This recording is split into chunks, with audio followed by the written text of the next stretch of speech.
Fala galera, tudo bem? No vídeo de hoje a gente vai abordar sobre um tema bem prático da prescrição de treino de corrida e de modalidades de endurance no geral, que são as zonas de treinamento. As principais maneiras que as zonas são divididas, os principais modelos de zonas de treino consistem no modelo de 5 zonas de treinamento e o modelo de 3 zonas de treinamento. Sendo o modelo de 5 zonas de treinamento baseado principalmente na frequência cardíaca, então seria dividido em 5 zonas, sendo a primeira zona, zona 1, de 50% a 60%, a zona 2 de 60% a 70%, a zona 3 de 70% a 80%, a zona 4 de 80% a 90% e a zona 5 de 90% a 100% da frequência cardíaca máxima. Só que esse modelo ele tem algumas questões, A primeira questão que a gente precisa levantar é o que muda de fato em parâmetros fisiológicos, no estresse em que o corpo está sentindo quando a gente pula da zona 1 para a zona 2 dentro desse modelo de 5 zonas. Na verdade, isso não é bem definido. Essa definição é uma definição arbitrária, o que não quer dizer que ela não tem serventia, mas que de fato ela não representa mudanças significativas no organismo para a gente determinar modelos de treino ou diferenças no estresse que está sendo aplicado a partir daquela zona. O que é interessante notar é que esse modelo, por ele ter essas características, ele não significa que ele é um modelo inútil. É apenas uma das maneiras de organizar o treinamento e que alguns treinadores vão optar por utilizar e aí vão definir cada uma dessas zonas como tendo alguma característica, algum desfecho desejado. Só que uma das contradições desse modelo é que se você trabalha com 5 zonas com uma pessoa e você trabalha com 5 zonas com outra pessoa que tenha eventualmente a mesma frequência cardíaca máxima, não necessariamente elas vão estar trabalhando na mesma intensidade se ambos estiverem em zona 2, por exemplo. E o que explica isso são os limiares metabólicos, O que são esses tais de limiares metabólicos, o que significa isso e qual que é a diferença desse modelo de 5 zonas para o modelo de 3 zonas? Beleza, Caê? Tudo bem, pessoal? Então vamos falar um pouquinho desse modelo de 5 e de 3 zonas e ver qual que tem mais respaldo científico e qual é mais utilizado na prática. E por ironia, o de 5 zonas é o mais usado e o de 3 zonas é o que mais tem respaldo científico. Na verdade, esse negócio de ciência aí, de estudar o que você vai fazer no treino, isso é só pros nerds mesmo, Mas é interessante, esse de 5 zonas é um modelo da Sally Edwards, ela criou um programa chamado Smart Heart, foi em 97 isso. E ela fez essa divisão que o Caio falou, Z1, Z2, Z3, Z4, Z5, percentual da frequência cardíaca máxima, que obviamente quanto mais próximo da sua frequência cardíaca máxima, maior o estresse que você está impondo naquele indivíduo. Só que em termos metabólicos não faz muito sentido ter 5 zonas de treinamento, porque não existe uma diferença gritante metabolicamente entre Z1 e Z2, por exemplo, nesse modelo. E nem entre Z3 e nem entre Z4 e Z5, por exemplo. Então, esse modelo ele foi bastante utilizado, inclusive hoje ainda é parcialmente utilizado na Noruega. O Instituto Olímpico Norueguês utiliza esse modelo de 5 compartimentos, 5 zonas. Mas o que a gente vai ver hoje é o que há de embasamento científico, que seria um modelo de 3 zonas, que reduziria isso de 5 para 3 zonas. Seria só Z1, Z2 e Z3. E para explicar isso, a gente vai ter que falar sobre limiar de lactato.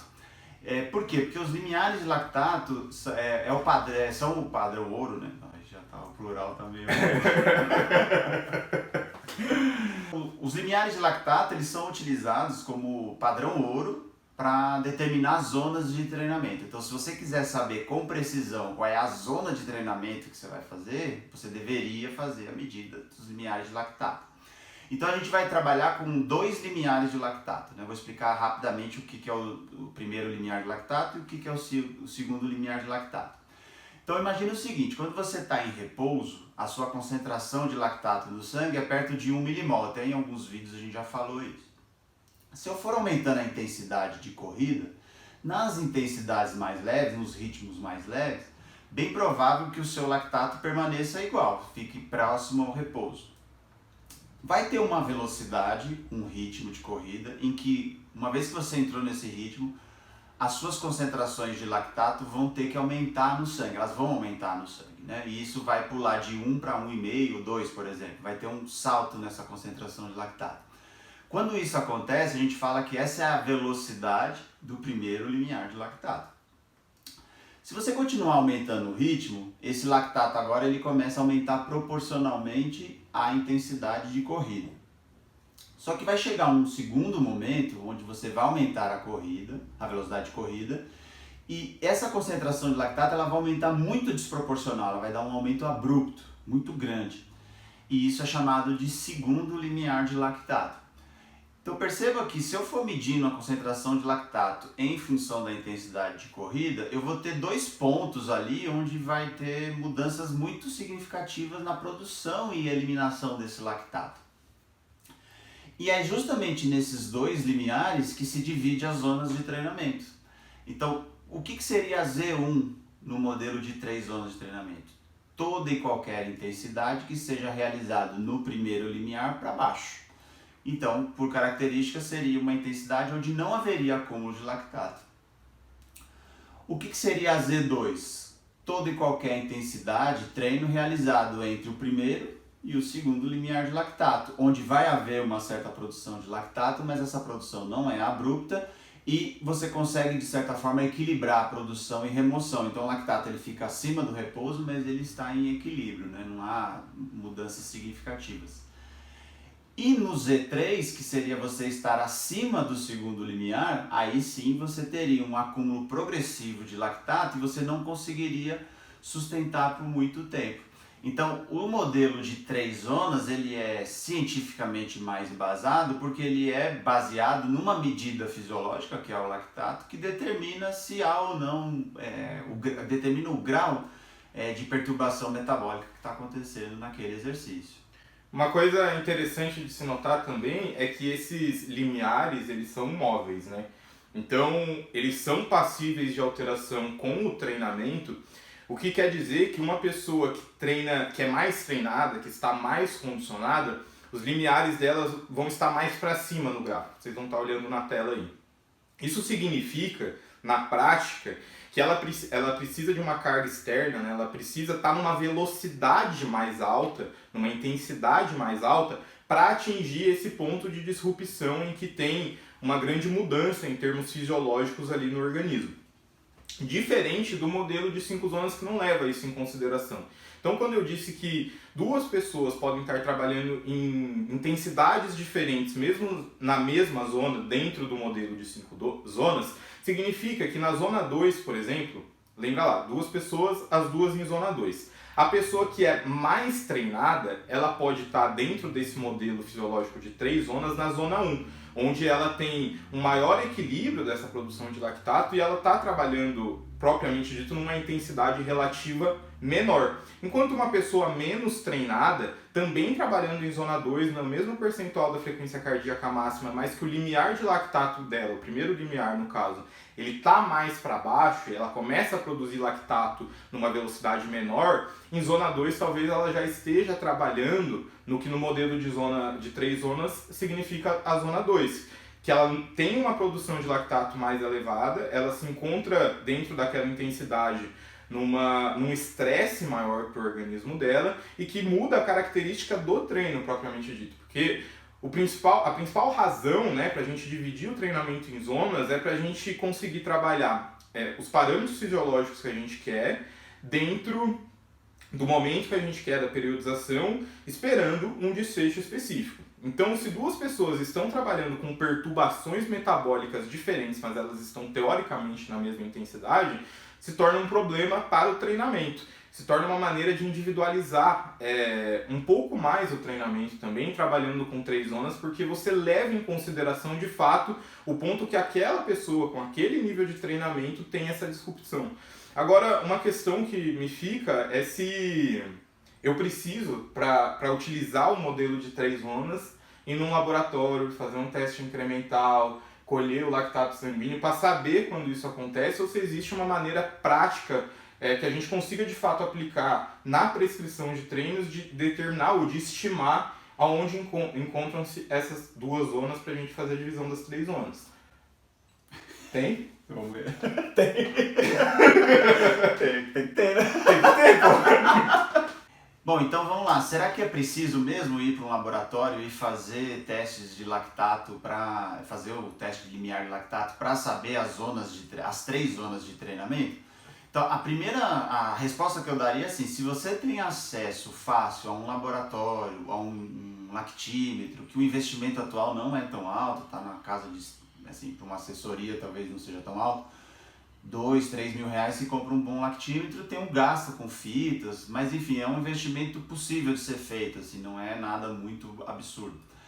Então eu sugeria, se você tem acesso a isso, a melhor forma era medir o lactato, que aí você vai saber exatamente o seu primeiro limiar de lactato, o seu segundo limiar de lactato e saber exatamente quais seriam as suas zonas de treinamento.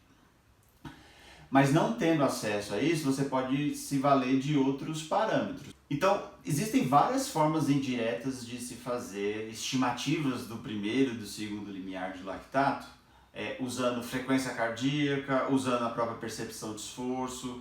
Então, por exemplo, é comum associar o primeiro limiar de lactato a uma velocidade que você ainda consegue sustentar uma conversa com um colega. Então, imagina, você está correndo com um colega e você está conversando naturalmente. Se você aumentar o ritmo e essa conversa começar a precisar ter mais pausa entre as suas falas, é sinal de que você ultrapassou o primeiro limiar de lactato, então você já estaria em zona 2.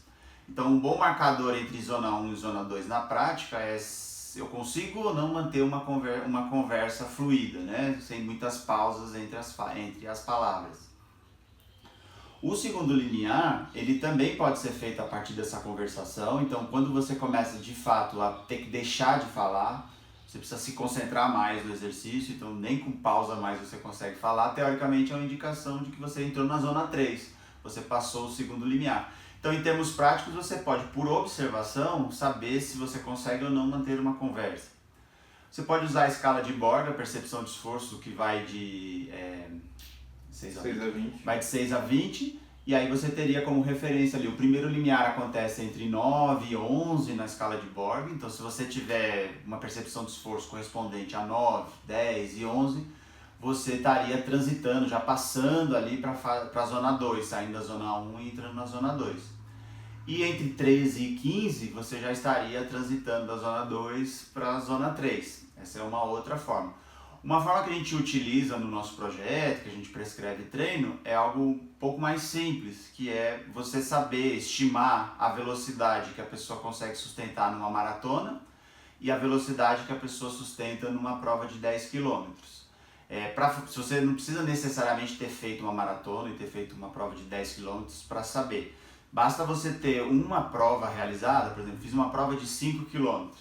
Existe um aplicativo chamado VDOT, que você coloca o seu tempo de prova e ele vai estimar todas as outras velocidades possíveis para todas as outras provas.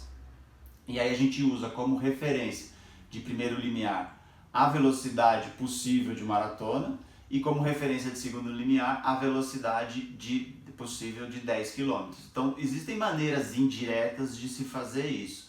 Mas todas elas vão acabar, de certa forma, dividindo o que cientificamente se mede com lactato, que é zona 1, zona 2 e zona 3. E acho que uma última observação é assim, acho que talvez quem está assistindo está falando, mas não tem como encaixar, né? Se pegar o modelo de 3 zonas e como é que eu encaixo o de 5 zonas? Basicamente, assim, não existe ninguém que validou isso, mas a gente pode, a grosso modo, assumir o seguinte: no modelo de 3 zonas de treinamento, a zona 1 de treinamento corresponderia ao que é chamado de zona 1 e zona 2 no modelo de 5 compartimentos. Então a gente pode aqui, para ficar didático, falar que no modelo de 3 comportamentos a gente tem a Z1A e Z1B. E o mesmo vale para a outra ponta. O Z3 no modelo de 3 compartimentos corresponderia ao Z4 e o Z5 no modelo de 5 compartimentos. Então a gente poderia chamar de Z3A e Z3B. A gente pegou de 3 compartimentos e transformou no de 5 compartimentos. Isso é só uma coisa teórica, não existe isso, mas só para a gente tentar acomodar os dois modelos, né? Mas basicamente, assim, se for prescrever de forma mais científica, normalmente se usa o modelo de 3 compartimentos, Z1, Z2 e Z3. Legal notar também que essa junção que o Adriano acabou de fazer, relacionando esses modelos, é porque saber a velocidade que acontece cada limiar, ele por si só não diz nada para o treinamento, porque não é porque o primeiro limiar deu em 6 de pace, por exemplo, que todo treino em zona 1 você vai trabalhar em 6 de pace. Então você pode estar querendo, por exemplo, fazer um treino regenerativo que você vai trabalhar ainda mais lento do que esse pace. Ou você quer trabalhar mais próximo dele. Então, no final das contas, se você quisesse chamar tudo que está abaixo de Z1 e estratificar de acordo com o seu modelo de treinamento e chamar, por exemplo, intensidade regenerativa, intensidade de rodagem, intensidade João, dá o nome que você quiser, mas que aquilo tivesse associado a um desfecho que você queira, também é possível de ser feito. Então, no final das contas, a gente está aqui fazendo esse debate e tentando mostrar os pontos negativos e positivos de cada modelo, mas quando a gente vai para a prática profissional, para a atuação de realmente treinar pessoas, dificilmente a gente vai conseguir ter essas medidas de maneira tão bem estabelecida. E aí é importante a gente ter essas noções para a gente saber o que de fato está acontecendo com aquele organismo, para a gente ter um poder preditivo, de estimativa um pouquinho mais apurado, mas é aí também que entra a arte do treinamento, né? Como diz bem o nome do canal. Então, você saber que momento essas coisas acontecem, mas como utilizar cada uma dessas zonas de treinamento ou estratificações dentro do seu plano de treino, dentro da sua periodização. Então, acho que a ideia aqui é elucidar um pouquinho melhor o que são, de fato, esses dois modelos de zonas, mas não, de fato, apontar qual é melhor. Apenas dar algumas sugestões do que deve ser guiado, do que deve ser considerado quando você está prescrevendo uma intensidade de treino. Não, então acho que ficou bem esclarecido que existem esses dois modelos de 5 zonas, 3 zonas. O de 5 zonas mais geral, assim, menos cientificamente embasado, e o de 3 zonas de treinamento mais cientificamente embasado. E acho que o Caê reforçou, enfatizou bem, né, que como cada um dá um nome para as coisas, cada um dá um nome que acha mais legal, que acha mais interessante, cria-se uma série de confusões nessas nomenclaturas. Então, para simplificar, eu indicaria o seguinte: se você está começando a prescrever treino, é a sua primeira experiência, usa o mais simples. Qual que é o mais simples? 3 zonas de treinamento. Depois você vai se aprofundando, vendo se a Z1 poderia ser dividida em 2 partes, a Z3 em mais 2 partes, e aí você consegue refinar um pouco mais o seu modelo de treinamento. Mas a prescrição baseada em 3 zonas de treinamento dá conta, ela é simplificada e cientificamente embasada, e dá conta da maior parte das demandas de quem está iniciando na corrida. Se você gostou desse vídeo, não esquece de deixar seu like aqui. Nos siga no Instagram, que a gente faz conteúdo com mais frequência lá no Instagram, também mais divertido de certa maneira, sem ser nesse formato de aula. Deixa seu comentário aqui, sua dúvida, qual zona você costuma utilizar, qual modelo de zona, se você já conhecia esses modelos. E é isso. Valeu!